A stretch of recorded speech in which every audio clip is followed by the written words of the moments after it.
How to game Shipt. Every time you deliver an order to someone you do not know, take a screenshot right before you complete the order. When they tip, save the name and percentage or amount they tipped into Maps. You can do that by clicking Add Label, put the customer's name in there, and add the amount.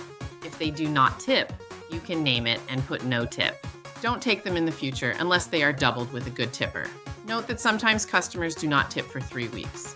For those, I leave a note on Maps saying no tip yet and put the time delivered with the date and the order number. When they order again, I go back to their order and see if they tipped yet. If not, I don't take their order and switch the label to no tip. If you want to add extra notes, click the bookmark Save and save it in a category. I put all my Shipt addresses into a category that I labeled Shipt. Then you can write a note in the box. It will save your note just to that address.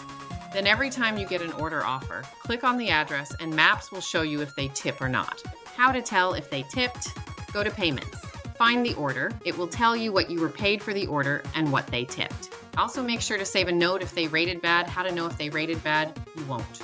But if you have been doing Shipt for a long time, you will have a pretty good idea. If your stat stays at 5 stars for a long time and all of a sudden your rating drops and you only had one non-tipper, it was probably them.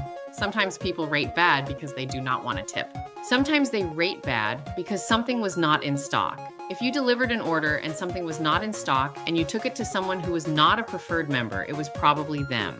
How to get rating forgiveness. Google Shipt rating forgiveness. Fill out the form. Do your best to guess who it was and hope for the best. I know one shopper who just keeps asking for rating forgiveness until Shipt forgives it. I don't have that much patience. I usually stop asking after 2 tries. Don't take an order if you cannot deliver it on time. Don't drop orders. You will be forgiven if you drop one in 50 orders. Sometimes emergencies happen. Don't drop more than that. Late orders and bad ratings count against you more than dropped orders. I have not taken very good orders when they are doubled with someone who always rates bad. I am upset to not get the great order, but it is not worth the bad rating. Because one bad rating means less job offers, which means less money.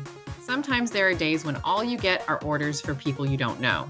This is when you do your best to predict the future. Lean into your intuition. Be a witch or pray for inspiration. Take a calculated risk. I hope you are good at calculations.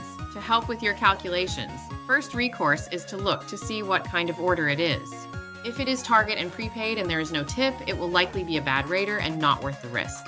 If there is a tip and it is prepaid, that is a risk you have to decide if it is worth it. Target orders that are not prepaid, go with your gut. You probably have an 80% chance of not getting a bad rating. If it is a grocery order, it has a higher chance of being a good order from a new person.